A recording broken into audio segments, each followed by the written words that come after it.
How you doing, everybody? My name is Christopher Ian Bennett, and I'm here with the Vancouver Film School's Storyteller Studio podcast.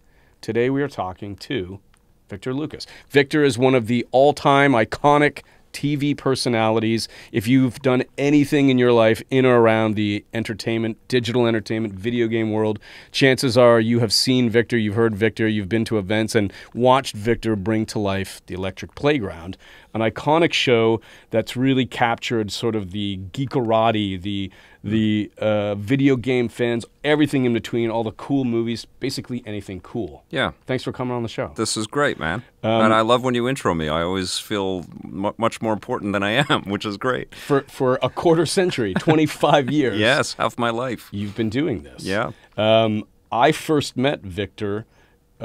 I was a fan long before we became friends. Right. I was a young guy watching your show and loved everything about it. I remember on TV seeing you and Tommy Tallarico talking about all the cool stuff that was going on in the movies and on TV and on video games.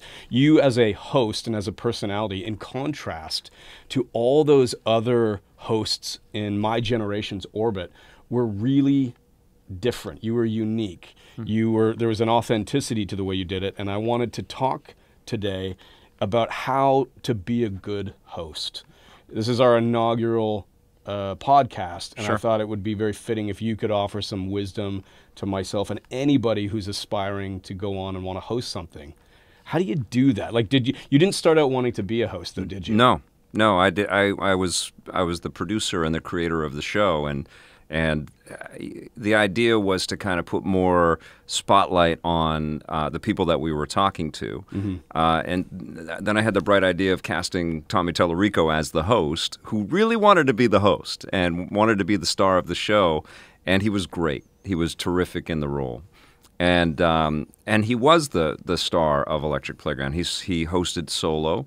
We would get together and review things together. But it wasn't my drive to be in front of the camera as much as it became a reality. Yeah. And the reason why it became a reality is because when we went to Discovery Science in 2001, they did a focus test and they said, we want to have you on camera more. They liked my stuff when I was doing interviews and things with people. But my original drive was to put the camera into the people that we were interviewing kind of space a lot more. I wanted to sort of beef up all of these game makers and content creators out there that were entertaining us.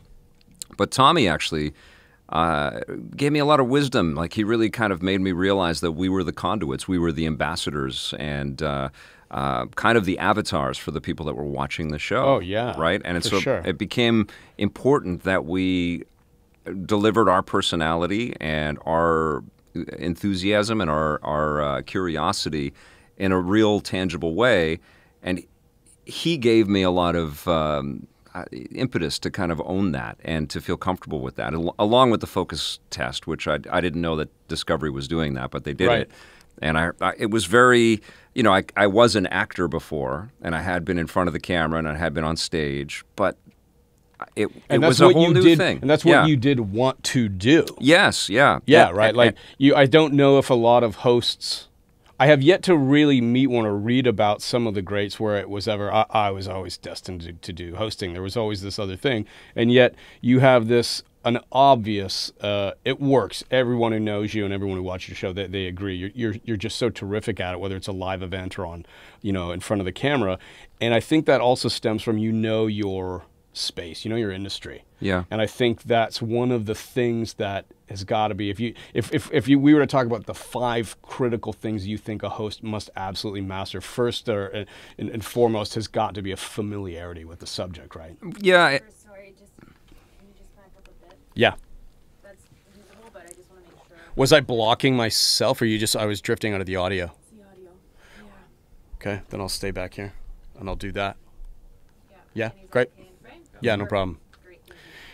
And of course, you wanted to be an actor, and yet you were so great at hosting, and everybody sees that. And I think one of maybe the 5 laws of being a great host has got to be familiarity with the subject matter. Would you agree that was, you were destined to be a gamer guy, Yeah, I guess. I mean, What happened as I transitioned to become the producer of the show is that I was the spokesperson for the show and the concept for the show. Yeah. And in a way, I was speaking for everybody that wanted to know more about video games, you know, because we were breaking down some doors with Electric Playground. I wanted to... Big time. I wanted these broadcasters and sponsor partners and the video game industry itself to all recognize that there was value in these conversations.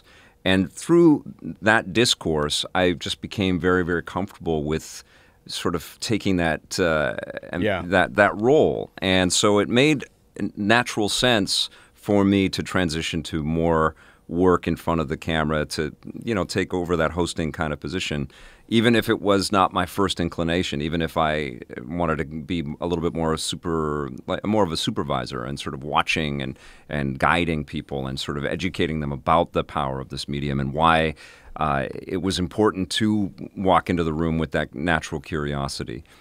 So yes, I do believe that having a comfort and an awareness... You can't fake it. You cannot fake it. That's rule one, is don't fake it. You can't. And don't bother, you know, because honestly, what I know about television production, you don't want to turn it into a crappy job, you know?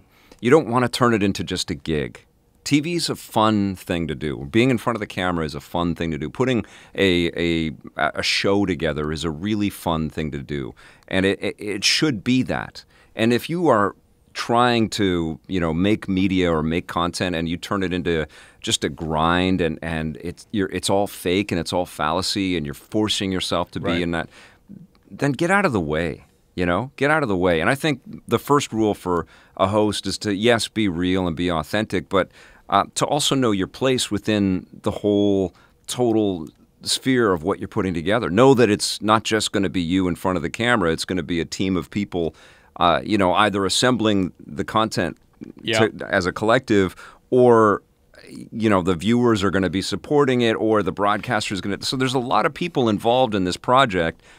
Know your role and honor that role. Do you think, talk to me about professionalism for a minute in that too. One of the things, I've watched you off camera. Yeah. Probably as often as I've sat in my living room and watched you on TV. Yeah. One of the things that I always observed about you over the years, if I was off camera watching you do it, you know, we would joke sometimes you would be, you know, OTL, one take Lucas. You could sometimes do it very, very quickly. I don't know if there is a really good blooper reel, because from what I can recall, you rarely will screw that up. And I'm sure you screwed up, but how do you get to, as a host, as someone who's, you know, that ability to just, okay, here we go, 3, 2, and you're going to say it. You don't work with a script. No. Do good hosts require one? How has that just been intentional? Is that just how you roll? What? There's definitely different skills with regards to scripts and prompters and things like that. You've had me host some things where I would have loved a prompter. Sure. and you've handed me paperwork, and I've had like all of these different people to introduce and everything, and I've read fine. And invariably you find a way through all of that, and people recognize. I think that if you are hosting and you're looking at a prompter, you're going to look at the prompter. The best hosts are the ones that make that look effortless and can bounce off of the prompter, riff and improvise, and then go back to the prompter. I'm talking Conan O'Brien, I'm talking Stephen Colbert, you know, Jimmy Fallon. You know, these are the best hosts in the world. These are the hosts that are just incredibly gifted and skilled. Talk to me about that. I mean, who inspired you? Did you look to hosts specifically, or were there other talents or personalities? Where did you, in the early part of your career, where do you draw it from now? Who was the inspiration on that? I mean, certainly Letterman, I think, inspires everybody that ever stands up and delivers anything. You know, going back years. Just interrupting that too, you've seen his new one on Netflix? Yeah. What do you think of that comparatively to the old Late Show? I think it's perfect for this age, you know, for this era of... I don't like it. I don't like him as much. Well, it's not as polished. It's not as. It's a different look at Letterman, but it's more akin to a Joe Rogan, and I think that there's incredible value in that's what you're doing right here. You know, I think this long form kind of podcast universe that we're in is incredibly interesting. What I find amazing, especially after 25 years of doing this, is that I am still naturally attracted to the art of the interview and the conversations that people have with each other. And what drives me every day with Electric Playground still in 2019 is I want to honor that creative spirit. I want to have conversations with people that are crazy and driven and want to put something out into the world that's going to inspire people to create more stuff. And I think there's so much value in that. And so when I'm cruising around even on YouTube, I still naturally go to a Colbert interview or a Rogan interview. What draws you? You said Colbert and Rogan twice. Well, let's go back to those guys again too. Who do you think right now as a host, as an interviewer? The best host in the world is Stephen Colbert right now, 100%. You like Colbert? He's incredible. What about Stern? He's great because he's real and raw, but yeah. I think that... But you like Colbert? Colbert's just a genius. He's just a brilliant human that can go from a completely improvised acting moment to a really insightful, spiritually driven, deep conversation. What do you think of Fallon? What do you think of James Corden? I think they're all great. I think that they're You're too nice. You're always too No, nice. I think they're super talented, but, certainly Fallon feels a little obsequious. He feels like he's just going to pat everybody on the back. And Corden's almost, patently self-deprecating to the point where you're aware of the game he's playing. Colbert just is effortless with it. He's got a Letterman kind of shine that I just can't believe. He's incredible. The Emmy this year went to John Oliver. I love him too. Yeah, who I think is also you mentioned earlier the art of the interview. Yeah, and talking about that for a moment, there are definitely the personalities. I mean, we can look to late night, but I think in the YouTube world, you can. I love Ari Melber on MSNBC. That guy is unbelievable. That's right. Because he's a lawyer and he comes at every question from a deep understanding of the legal system and the implications and the terminology that every guest provides on that show. I learn something every time I watch that show. In the art of the interview, talk to me about what is your process? You shoot your show several times a week. Yeah. By the way, we love that Electric Playground. I love, and I know our campus and our faculty and our student body loves it. I can't believe we are now home to Electric Playground. It's that is pretty a very cool. It's an amazingly cool thing. It's pretty cool. I want to make sure we plug that and remind people to check that out after. That is really, really cool. Yeah. You have such an eclectic mix of guests coming in week after week. Yeah. What's your prep system? What is the art of the interview for Victor Lucas? How do you do it? Well, a lot of this stuff. A lot of these people that I bring on, I've got some kind of a relationship with already, or an awareness, or I've played their games, or I know their history, or there's a commonality in the things that they're going to talk about that I am already aware of. And if not, then I have to watch their show or listen to their podcast. Or I just had a guy that does chiptune music named Bryface. He's a composer guy in Vancouver who also just put on an amazing concert last night of chiptune music, which was packed. Right. That I went to, and it was mind blowing. So I had to become aware of his background and watch some video footage of the concerts and stuff that he's been a part of. But I also went to the concert last night just to kind of stay entrenched with these different communities and these different creative works so that I have a point of reference. But I also know enough about creating anything that I have that common sort of vantage point. And I also have deep respect for it, which I think is something that a lot of up-and-coming interviewers need to learn. That empathy, that understanding that it's not just a promotional avenue, it's not just about the features of the thing, it's not just about the thing, it's about the person and their drive. That's what's interesting. I think you're right, and I learned that a lot from you over the years. I think you do an amazing job of that. If there were like 3 levels of it, I think at that base level, go in prepared. Yeah. But then to your point, I know that you and a few others will stay immersed in it. They'll do the background, they'll go to the show, I don't think of course you've never reviewed anything you haven't actually played or watched ever. No, but you'd be surprised. I built this stuff to play these games. That's what people don't understand. Right. Like I didn't.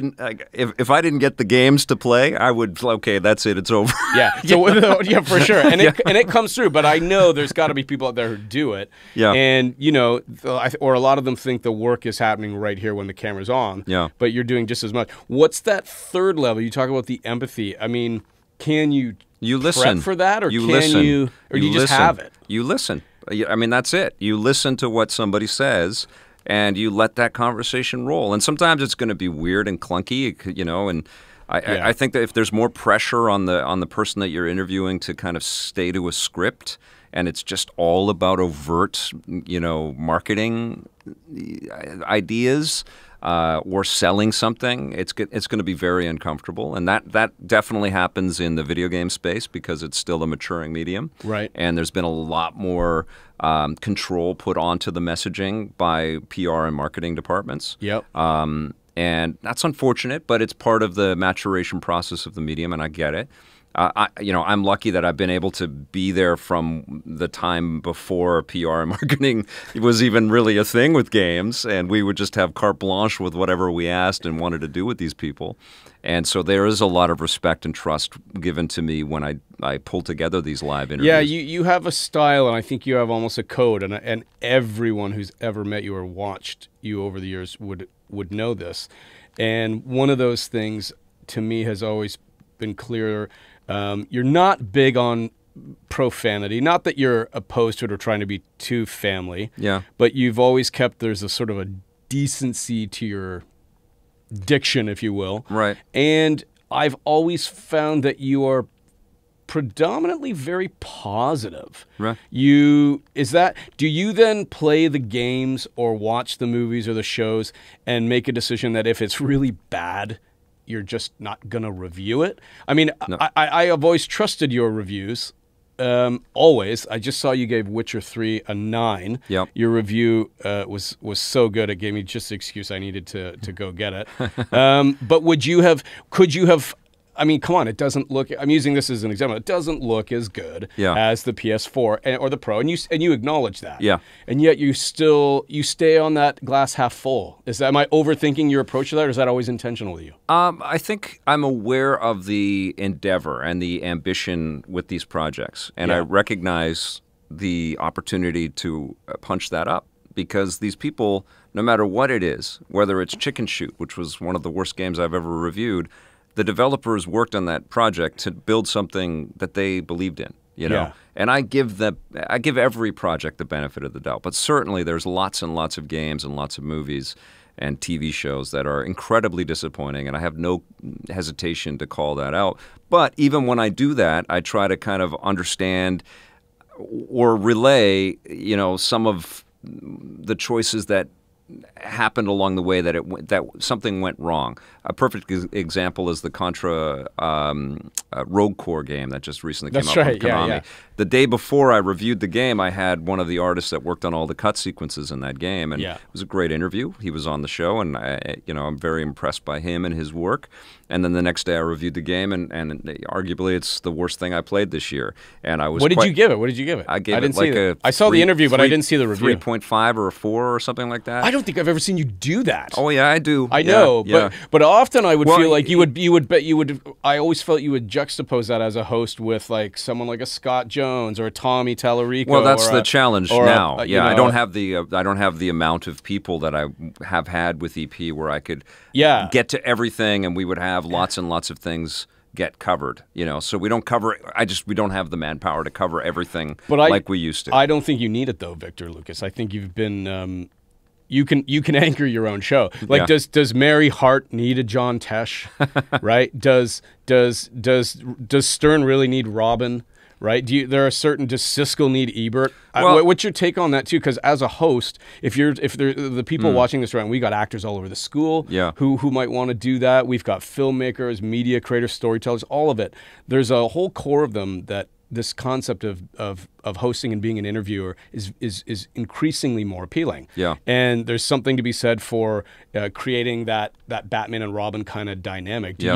How important do you think it is to build that versus establish your own singular identity? If you were advising someone who wanted to jump into that. Well, there's a lot of singular voices. You've done it both. Yeah, there's a lot of singular voices in media right now. Sure. If you include Twitch and YouTube. Yeah. I think that you get way more interesting content out of a discussion, out of conversation with someone, and when it comes to with regards to a purchasing decision, which is primarily what product reviews are all about, the idea of having a dialogue between two different people and you can identify with an individual is incredibly beneficial. And we, I think, perfected that with the different teams that we had with Reviews on the Run. So I miss that in an unbelievable way.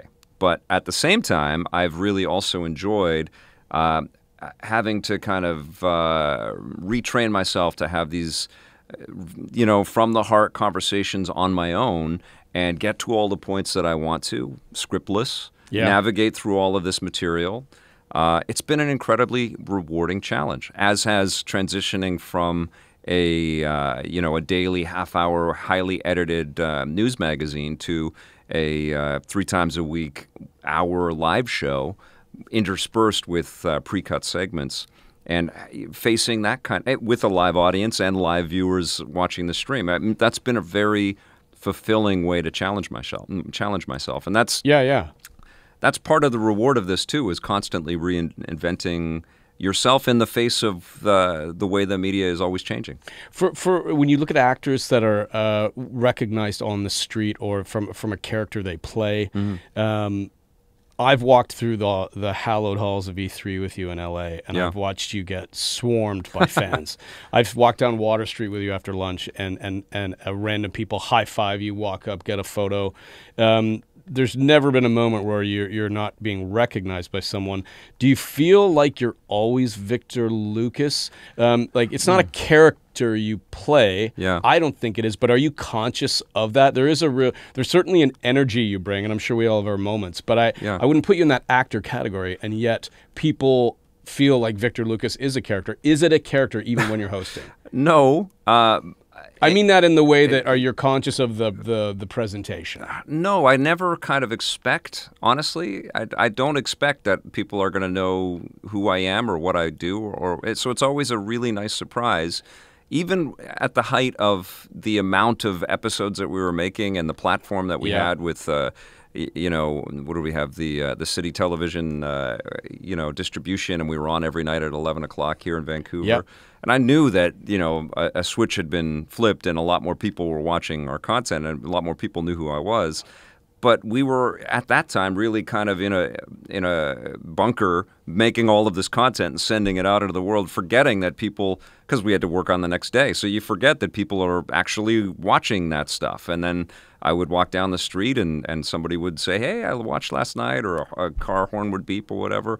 And I've always just been really appreciative and really impressed that people are watching and care. It's super cool to see it. What is weird is when I'm in a baseball cap and I've got 3 days of beard on my face, and I've got a shopping cart because I'm walking home with all the groceries that I just bought, and some the horn will honk, and dude, I loved your review, and it's like, how do you even know who I am right now? I've got my sunglasses on, but people. Well, there's a whole people generation, watch. And now with the internet. No, I was going to say the internet. I meant YouTube, Twitch, all those platforms, and you're broadcasting now through YouTube. Yeah. And my son. Is a fan and knows you from a whole different world, and that must be odd to you, or I don't know, maybe it's cool. You must love it to have like a dad or a mom and their kids like spin that. I mean, that was the dream, dude. I mean, when that started to happen, and that really started to happen after we went daily in 2008, when I recognized that whole families were watching the show together. Literally.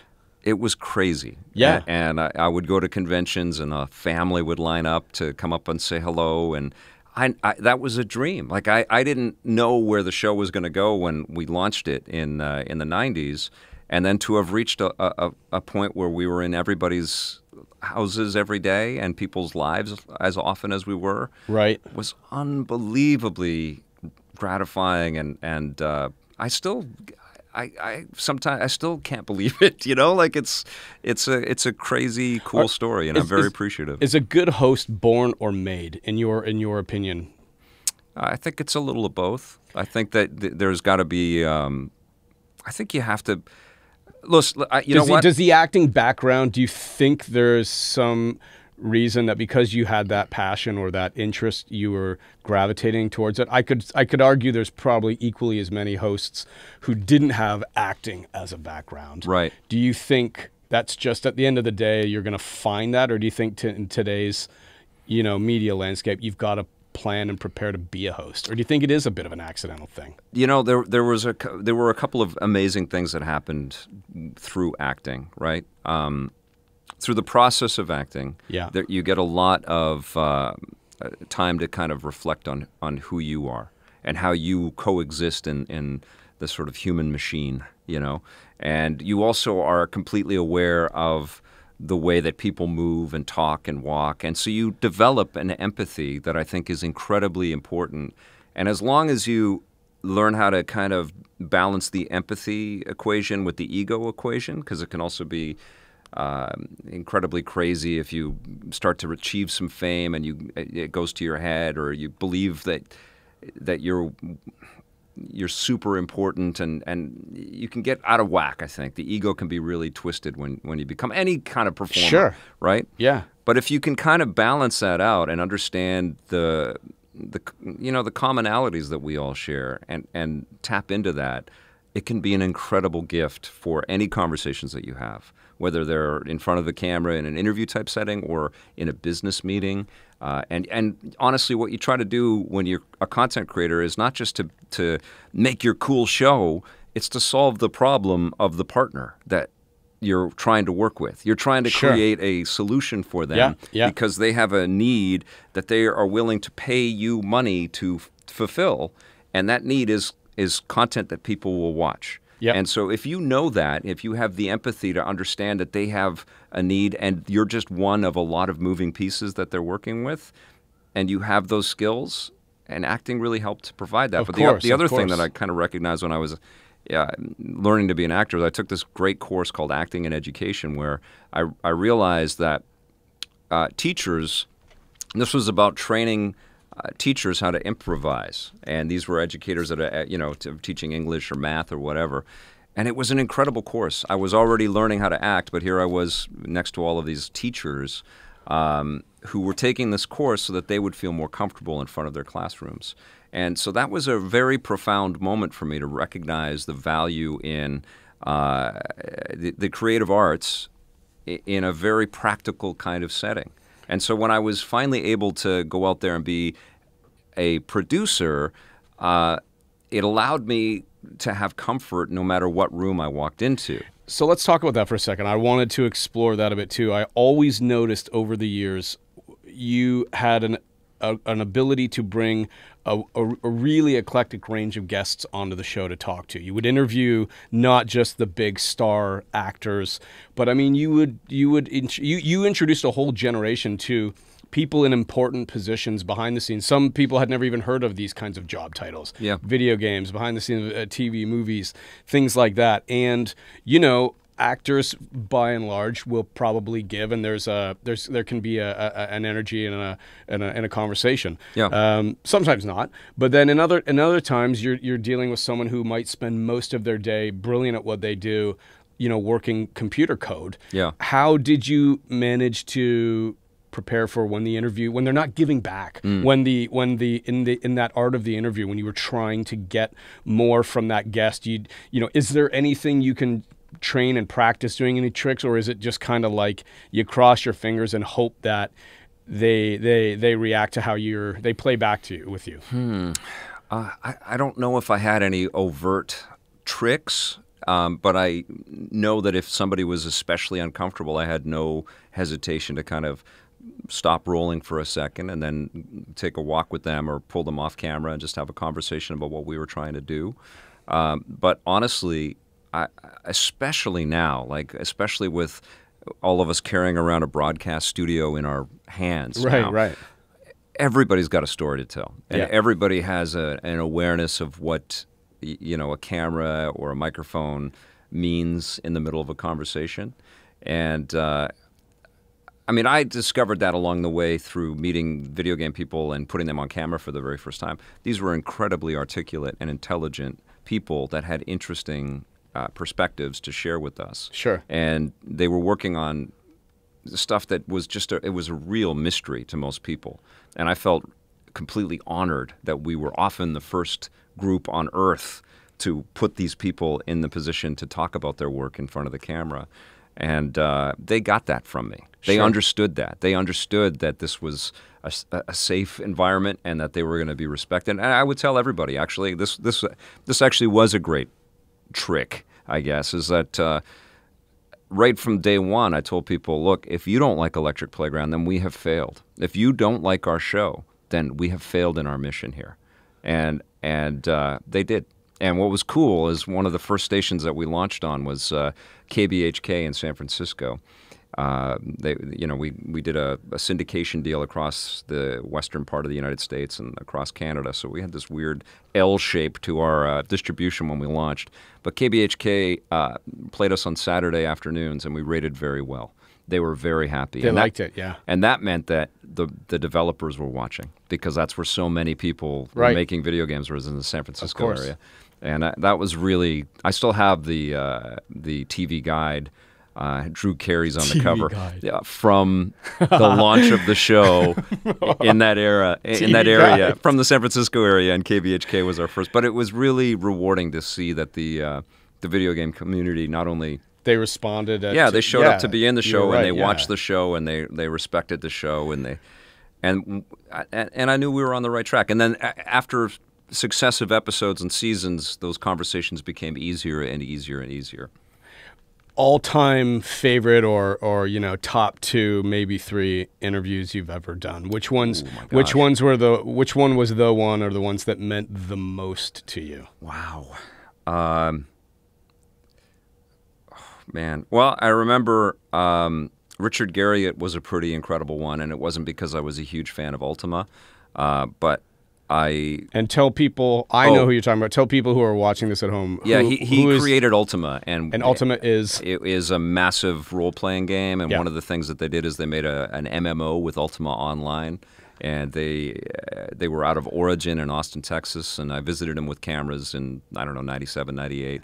And we had an incredible conversation, and he was very, very effusive at the end of it, saying, "I've never had an interview like this before. Wow, this is amazing." That must feel good. It was, it was very gratifying, and it felt like, okay, we were on the right track. Anyone else that just you'll never forget? I mean, meeting Shigeru Miyamoto, the creator of the Mario franchise, and having a great sit down with him. And did you do that one with a translator? Yes. Yeah, I thought so. I think that was you've interviewed him a couple times. Yep. Yeah. Yeah. That must have been tricky. Yeah, because you're talking to him. But, yeah, definitely tricky. The first 20 times you do it, and then it starts to become a lot easier. Yeah. I remember talking to the Splatoon developers from Nintendo a few years ago, and it was very comfortable, and I'm really proud of that interview. You can check it on our channel. But it was worst one you've ever done. Or which one went so sideways that you were surprised, or you just recall it just being it's a terrible one. Well, then I will try to link to that interview. We've in the interviewed a lot of famous folks over the years, and I was going to say, like, meeting and interviewing Clint Eastwood was crazy. Talking with Robin Williams on the floor of E3 was crazy. Oh, wow. But I interviewed Thomas Jane, who I really love as an actor. He just has been killing it in the I don't want to spoil anything, but he's amazing in The Expanse and lots of other things. Yeah, that's right. Yeah, and he played. He was Punisher. Yeah, he was Punisher. He was in HBO's Hung for a while. Yeah, he was in an animated DC movie. I forget who. Was it Constantine or something like that? You're right. I think that's the one. I think you're right. Yeah. But I interviewed him, and I don't know if he was high or what, but he was. I was talking with him. And he kept moving backwards, and so we were against, like, the step and repeat wall with all the icons and everything. But he kept moving, and like he was spinning around me as we were doing the interview, and so the camera just kept. It was like we were do-si-doing around. I gotta go back and watch that. And it was, what the hell are you doing, man? Every time I'd ask him a question, he was like moving backwards, and we were just like completely facing a different direction by the end of the interview. And I'd never had that happen before. It was very bizarre. Nice guy though. A couple other questions, and I want you to come back again because I think we would really like to have a conversation about the industry. I'd love to talk to you more about the story of how you created this career. Talking with Victor Lucas right now, longtime iconic host and TV personality from Electric Playground. when you look back at the stuff, are you better now at it, or do you think you've always been the same because you've tried to just be authentic? I'm leading you a bit here. I'm telling, I can't see a difference. I've seen your old stuff and your new stuff, and other than maybe a few more gray hairs, but don't worry, this isn't shot in black and white. They'll never know. Oh yeah, I look great. They'll never know. You really do seem like the same guy for 25 years. Do you think you're better at it now? Do you with practice at this job, do you get better? Yeah, you get better. I think what happens is you have your own life in the way, you know, and you have a kid and you have a different kind of slant and a different look at everything. And the people that you interview get older as well and get more interesting and more varied in their backgrounds and their stories, and you respond to that, and then you have deeper conversations that matter more. Like when I talked to Corey Barlog the year that God of War was coming together, and I told him that I didn't expect to be so emotional about a Kratos with a child, right? And he was a new dad as well, and we kind of bonded over that part of the conversation, and people responded really well to that, you know. Yeah, you get better, and you have more points of entry, and you have more, you know, anecdotes to pull from, and more, you know, experiences that you can remember that you can incorporate into the conversation. And what I'm recognizing now is I want to spend a little bit more time with having retrospective conversations. I feel like one of the great gaping holes in our medium is the incredible work that people in the past did. This is such a future-driven, product-focused industry, the video game industry, and I feel like a lot of incredible creators are being forgotten. Yeah. Yeah. Well said. Yeah. I think you. I don't know why I keep referring to Mary Hart. I don't know why I do that. I was going to do it. It's my legs, man. I know. I don't know why. You like my legs. But I think as Entertainment Tonight, you know, I don't know why I'm fixated with Mary Hart. She and many other hosts, I think, at their time had come from a really traditional either broadcast background or models or actors, and there was sort of this for many, many years, and I'm going somewhere with this, I promise. But I think you are the first that anyone in my generation can recall to go, wait a minute, this was a guy who was really just a big kid who loved toys and fun and video games. Yep. And still do. I know you're probably the biggest, oldest kid I know, and you became a host, and you perfected that art of the interview because it came from that new realm. And I think for a lot of people, the idea of being a host or a professional interviewer is a legitimate career day option for them now. Yeah. And I don't know if you ever reflect on that, or if you're even aware of it, but a lot of people went, I want to do what Victor Lucas does for cooking, or I want to do what Victor Lucas does and talk about guitars or whatever. You really did, and were very transformative. In '95, there was nobody really doing anything close to like that. That was so authentic, and it didn't feel like it was being brought to you by Coke or Pepsi. Right. Right? It felt like it was being brought to you by a guy who loves this stuff. Yeah. And if you love it too, you're going to love this show. Well, truthfully, Entertainment Tonight was an influence, and Siskel and Ebert were absolutely huge influences. Sure. They were in my pitch document, and there used to be a time when it didn't feel so corporatized. It didn't feel so overtly promotional and kind of sold out-y. With these types of shows, and I wanted to kind of dive into that perspective, and I continue that. You know, I don't want to make EP that way. That's why I wait for partnerships, and I wait for deals that feel, you know, authentic, because I don't want to turn this into a brand sell kind of platform. I never wanted to be. I don't want to be an agency. I want to be this quirky, real thing. I don't want to overthink it, you know? Sure, and I think Much Music played a huge part in that too. Right, you know, the VJ, the MTV generation of that visible ambassador for the music or the industry, and the resourcefulness of the presenters and their deep sort of understanding of who they were talking to and how they were connecting with their audience. That all was a big part of the influence for sure. Victor, we'll definitely, you'll come back. Please do the podcast again. I would love it if you would do it. Yeah. Victor Lucas's show, The Electric Playground, in its 25th year. Yep. Still going strong. You can catch it all the time whenever you want on YouTube now. It is actually filmed live on campus at Vancouver Film School now for the first time, which is really exciting the last year. And we are just honored to have you on campus, and it's really cool. Thank you for coming. Any final words of advice for future and hopeful hosts? Just think of yourself as part of a team. Don't think of just what it means for you. Think about how you contribute to a group of people and to a shared vision on a project. Think of yourself as part of a group, and you'll be a lot healthier. Great words of wisdom from a great storyteller. Thank you so much, my man. My pleasure. And thank you for watching Vancouver Film School's Storyteller Studio podcast. See you next time.